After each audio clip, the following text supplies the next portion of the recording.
শুধুমাত্র মুসলমান দাবি করলেই চলবে না, মুসলমান হতে হবে ফিলিস্তিনের মুসলমানদের মতন।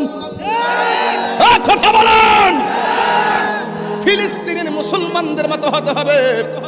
ছোট্ট বাচ্চা বুলেটের সামনে বুকটা পাইতা দিয়া কয়, বুলেট মাইরা জীবনটারে শেষ করে দাও, এরপর রক্তের বিনিময়ে, জীবনের বিনিময়ে মসজিদ আকসাকে আমরা রক্ষা করব। কথা বলেন ঠিক কিনা?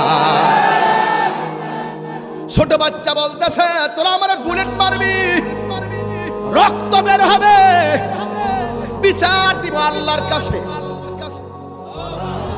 খোদা কি কসম, মসজিদ আকসা হলো মুসলমানদের প্রথম কিবলা। ঠিক কিনা বলেন? এই মসজিদ আকসা হলো যেই মসজিদে আমার নবী মেরাজে যাওয়ার সময় 2 রাকাত নামাজ পড়েছে।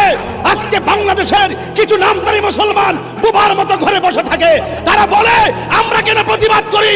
আমার নবী যেই মসজিদে নামাজ পড়েছেন, আমার নবী যেই মসজিদ আমাদের মুসলমানদের প্রথম কিবলা ছিল, সেই মসজিদকে রক্ষা করার জন্য বাংলার জমিন থেকে আমরা হৃদয়টাকে উজাড় করে দিয়ে আমরা মসজিদকে রক্ষা করার সংগ্রামের প্রতিশ্রুতি গ্রহণ করেছি। ঠিক কিনা বলেন?